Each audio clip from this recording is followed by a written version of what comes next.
Boshika Ziobe, Boshika Ikwobe,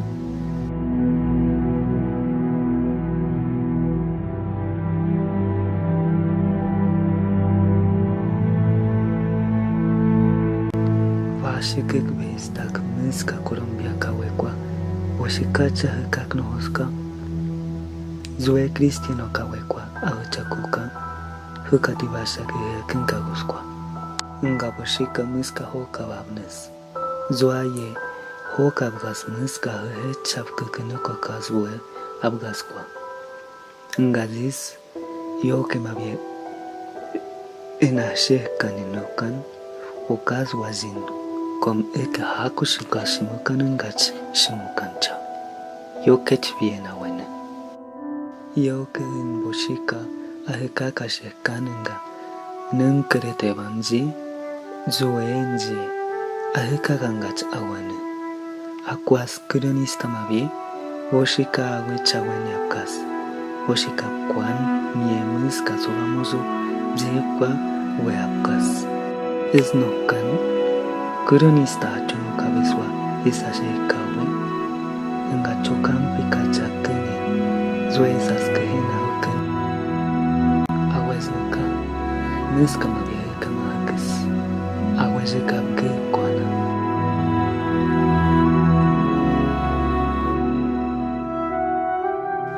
ushas yoke awena ubake jekwa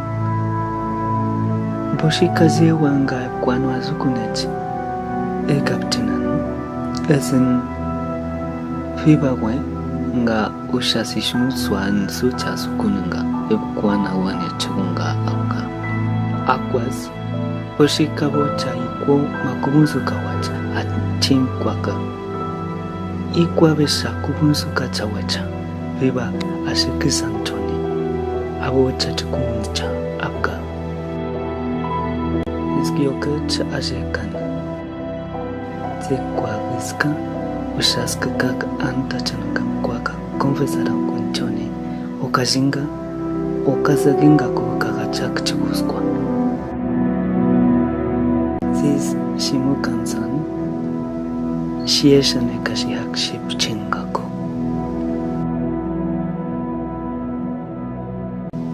Boshika ikwo Komziewach Shipkakinukokas, we ship gaswa.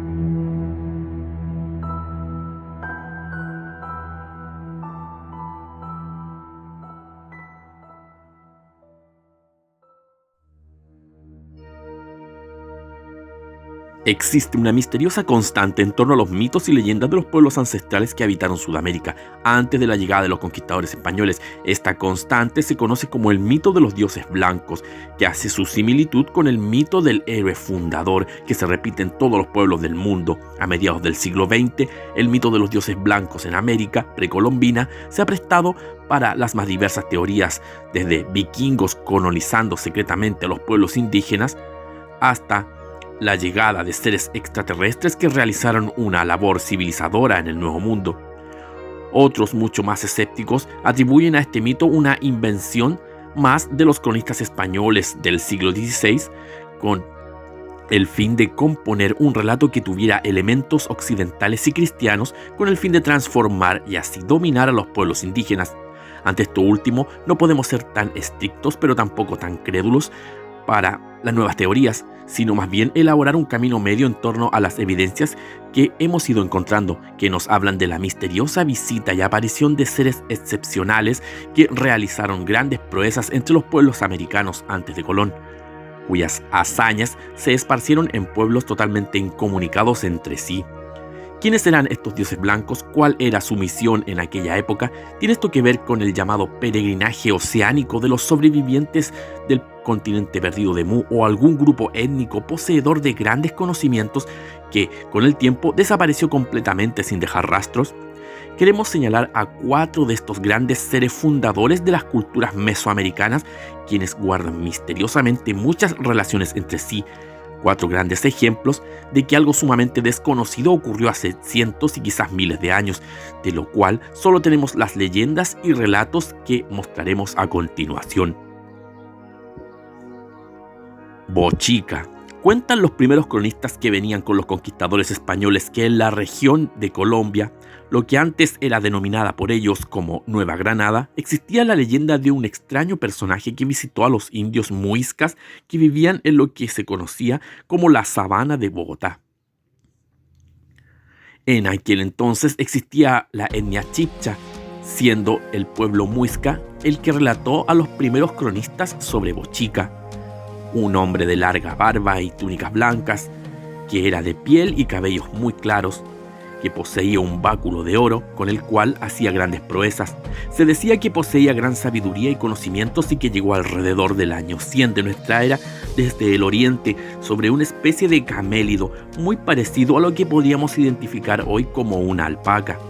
El extraño personaje se hacía llamar de muchas formas, como Nenquetewa o Suje, pero era comúnmente conocido como Bochica, quien comenzó a vivir con los aborígenes y a visitar los distintos poblados y aldeas, y les enseñó grandes adelantos para su época, sacándolos de la barbarie y los sacrificios humanos que hacían a sus dioses, entregándoles Bochica nuevas leyes y preceptos pacificadores.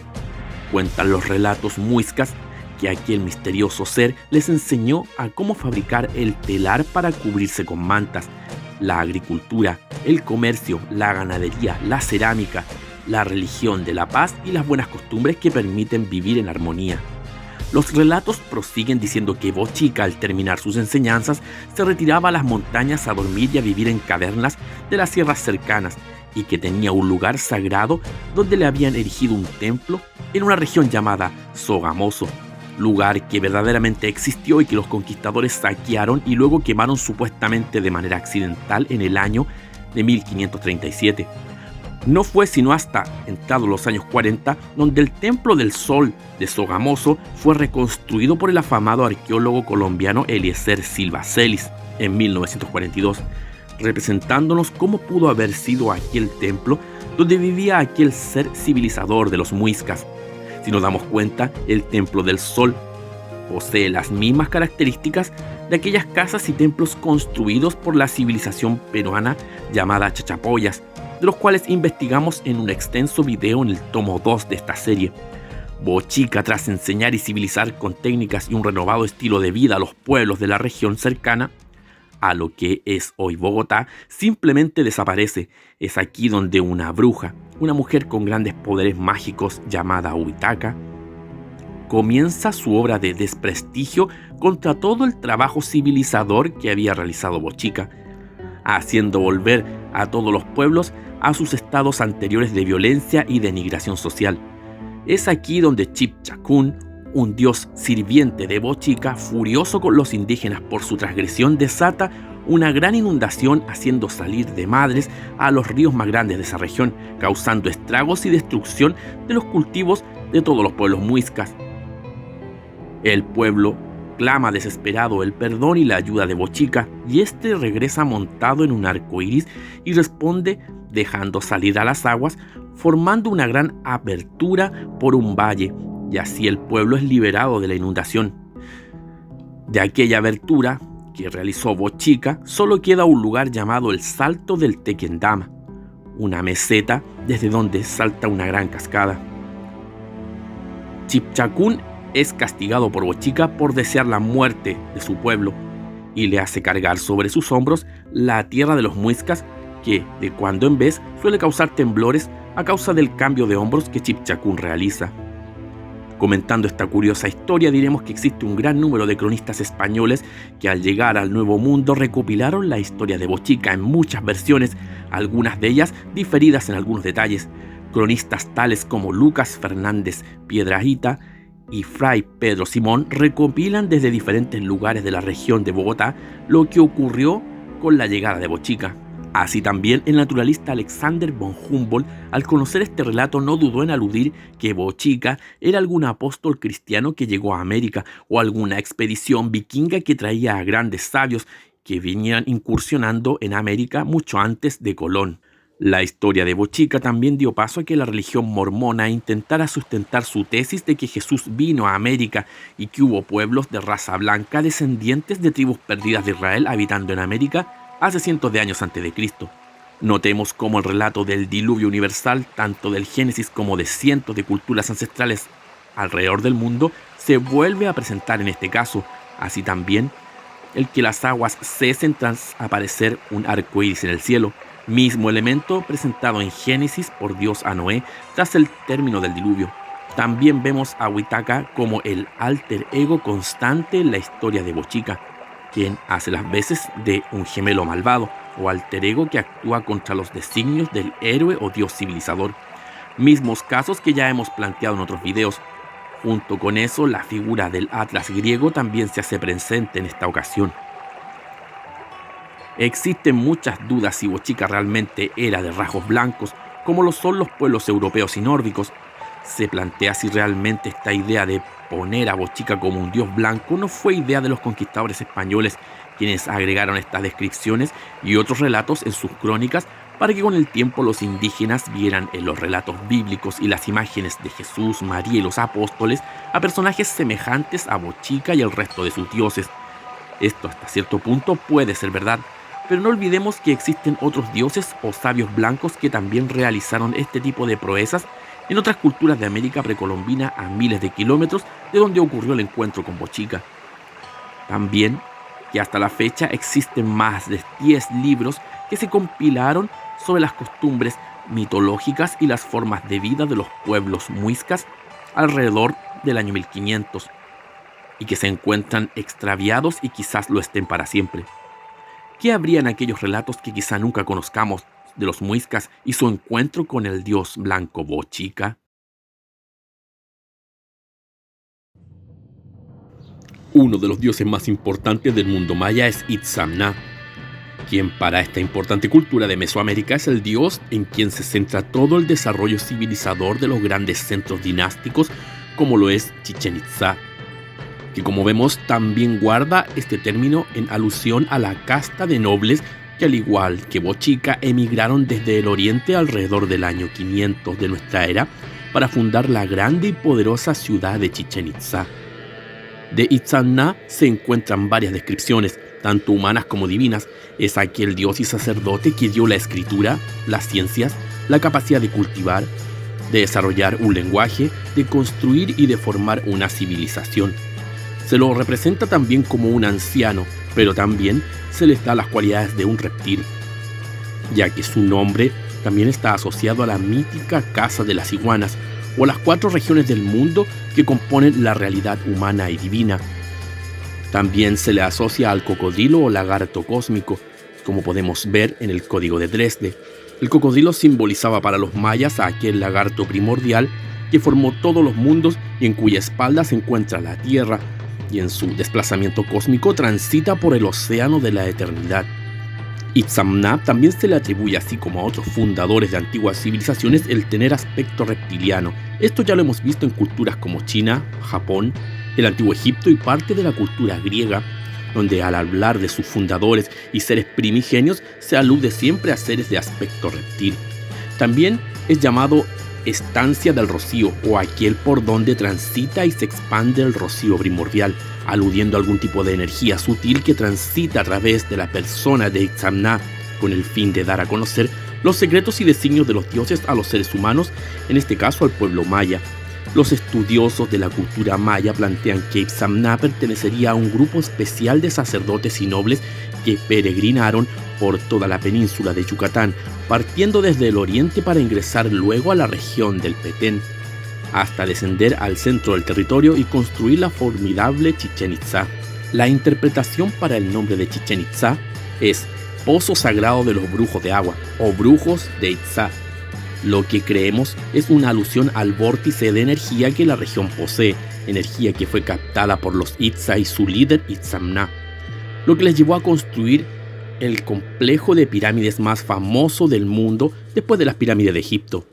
Chichén Itzá sería la consumación de un largo peregrinar de Itzamá y del pueblo Itza por muchas zonas de poder, para luego llevar su cultura a su consumación, abandonando luego todas sus ciudades. Según los entendidos, posiblemente Chichén Itzá cumplía aquel ciclo cósmico y definitivo para el Imperio Maya, que debía ser abandonado, por ende, sin reparos ni miramientos. Los mayas, rigurosos observadores de los ciclos cósmicos, no podían negarse a seguir la ruta que los dioses les habían señalado. Era necesario morir a su cultura para resurgir en otra modalidad, más sutil, en otro mundo más allá de los planos mundanales. La historia sobre los mayas nos dice que para la construcción de Chichén Itzá, los mayas ya se encontrarían en el periodo llamado postclásico, en donde recibieron la influencia de los toltecas, influencia que con el tiempo fue mutua, generando una fusión llamada la cultura maya-tolteca. Esto ocurrió entre el año 900 y 1000 de nuestra era, y fue la última alianza maya antes de desaparecer como imperio. Notemos que los mayas tuvieron varios auges y caídas en guerras contra los reyes Kan y la pugna por el poder comercial con otros reinos más antiguos, como lo fueron los olmecas y el gran imperio de Teotihuacán en el Valle de México. A pesar de que se han encontrado los grandes centros ceremoniales de la cultura maya, aún no se sabe en qué momento y cómo fue que surgió esta misteriosa cultura, cómo fue que aparecieron súbitamente sus grandes y majestuosos templos, palacios y centros ceremoniales. Cómo y de qué forma lograron tan perfección en sus calendarios llamados de cuenta larga y corta, con una exactitud asombrosa. También hay evidencia de influencia de los antiguos olmecas, aquella otra misteriosa cultura famosa por sus grandes cabezas colosales, cuyo significado aún no ha podido ser descubierto. Ni siquiera se sabe a ciencia cierta en qué fecha aproximadamente fueron labradas tales cabezas colosales y para qué. También se han encontrado lo que parece ser juguetes con ruedas, tal cual los que fabricaría nuestra cultura occidental más de 1000 años después. ¿Conocían los mayas el uso de la rueda? En vista a la estructura de sus calendarios y otros implementos, pensamos que sí. Lo curioso es cómo pudieron asociar el desplazamiento con ruedas en estas pequeñas figuras, sin contar con una ganadería que pudiera ser útil tal hallazgo, arrastrar carros y otro tipo de estructuras móviles. Se necesitarían entonces una ganadería, la cual no existía en la época ni en la región. ¿Estarían entonces los mayas replicando en estas figuras algo que vieron hace miles de años sus ancestros en el pasado? Volviendo a nuestro héroe civilizador, nos preguntamos de qué lugar obtuvo Itzamná los grandes y asombrosos conocimientos que luego fueron impartidos a los mayas, generando su asombrosa cultura. ¿Cuál fue el origen de todos sus saberes y cuál sería la relación simbólica con la serpiente y otros animales emparentados con los reptiles? De momento esto es imposible de resolver del todo. Solo nos queda aceptar y contemplar sus mitos y leyendas fundacionales que hablan sobre aquellos misteriosos personajes que desde un lugar desconocido trajeron la luz del saber que permitiría cambiar el curso de la historia.